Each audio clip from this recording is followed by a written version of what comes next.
बात करते हैं रिफ्लेक्स एक्शन की। रिफ्लेक्स एक्शन का क्या मतलब होता है? रिफ्लेक्स का मतलब होता है रिस्पॉन्स। और ये क्या होते हैं? ये इमीडिएट रिस्पॉन्सेज होते हैं, इनवॉलेंट्री होते हैं, ऑटोनॉमिक रिस्पॉन्स होते हैं। हम इसे कैसे बयान कर सकते हैं? हम इसे ऐसे बयान कर सकते हैं कि immediate and involuntary autonomic response against external और इंटरनल स्टिमुलाई।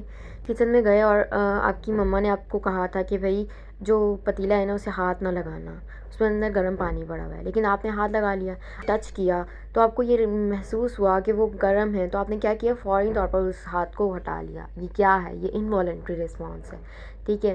हालांकि आपकी मम्मा ने मना किया था, लेकिन आपने तो बाज नहीं आना था ना, तो आप गए और आपने जल्दी से हाथ लगाया तो पता लगा कि भाई चीज़ है कुछ, तो फिर आपने जो है फ़ौरी तौर पर उस हाथ को हटा लिया। ये क्या है? ये इनवॉलेंट्री रिस्पॉन्स है। फ़ौरी तौर पर रिस्पॉन्स आया, सही है, ऑटोनॉमिक रिस्पॉन्स आया। तो ये क्या है? ये रिफ्लेक्स एक्शन है। अब रिफ्लेक्स एक्शन की समझ आ गई आप लोगों को बात। अब रिफ्लेक्स आर्क की बात कर लेते हैं। रिफ्लेक्स आर्क ये है कि जो पाथवे हम नर्व इम्पल्स का जो पाथवे फॉलो होता है during reflex action is called reflex arc. ठीक है। Pathway of nerve impulse during reflex action is called reflex arc. ठीक है। इसके एग्जांपल में नी जर्क ले लेते हैं। इसके कंपोनेंट्स की बात करते हैं, फिर उसके बाद नी जर्क पे चलेंगे। कंपोनेंट्स में इसके ये आ जाते हैं, रिसेप्टर आ जाते हैं, sensory neuron, inter neuron, motor neuron, effector. ठीक है। रिसेप्टर डिटेक्ट करेगा, इंटर न्यूरॉन हमें पता है इंटरप्रीट करेगा, और मोटर न्यूरॉन CNS में पाया जाएगा और इफेक्टर तक बात पहुंचाएगा। ठीक है। वो सब मैंने आपको पहले भी बताया हुआ है। ये हमारी नी जर्क की एग्जांपल है। जब भी हैमर जो है, हैमर नी पर मारा जाता है ना, तो क्या होता है? नी जो है वो अपवर्ड मूव कर जाती है।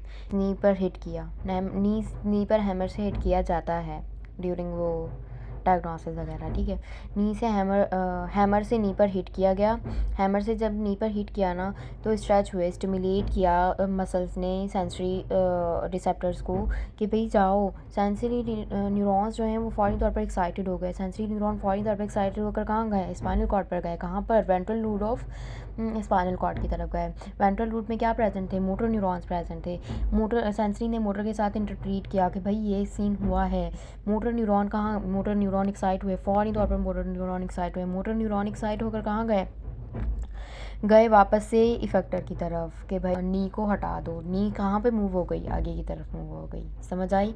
ये फौरी रिस्पॉन्स कैसे हुआ? ये किसके वजह से हुआ? ये रिफ्लेक्स एक्शन की वजह से हुआ। ठीक है। क्या हुआ? मैं दोबारा से बता देती हूँ कि नी को हिट किया गया, हैमर से नी को हिट किया गया। हैमर से जब नी को हिट किया गया तो स्ट्रेच हुए। जब मसल स्ट्रेच हुए तो उन्होंने सेंसरी रिसेप्टर्स को कहाँ भेजा? सेंसरी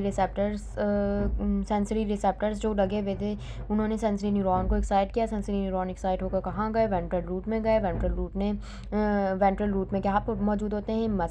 मोटर न्यूरॉन्स मौजूद होते हैं। इसकी मैं ट्रिक बता दूंगी कि कहाँ क्या मौजूद होता है। वेंट्रल रूट में मोटर न्यूरॉन मौजूद थे। मोटर न्यूरॉन एक्साइट हुए, फौरी तौर पर गए इफेक्टर के पास, भाई क्या करो? मूव कर दो, नी को मूव कर दो। नी जो है वो आगे की तरफ मूव हो गई।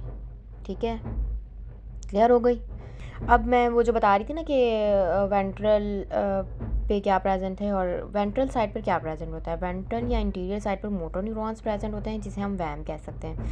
वैम से याद रख लें या DPS से याद रख लें। DPS से याद रखेंगे तो डॉर्सल पोस्टीरियर और सेंसरी। डॉर्सल पोस्टीरियर पर सेंसरी न्यूरॉन्स प्रेजेंट होंगे और वेंट्रल इंटीरियर पर मोटर न्यूरॉन्स प्रेजेंट होंगे। ठीक है। आई होप आप लोगों को जो है रिफ्लेक्स एक्शन बहुत अच्छे से समझ आ गया होगा।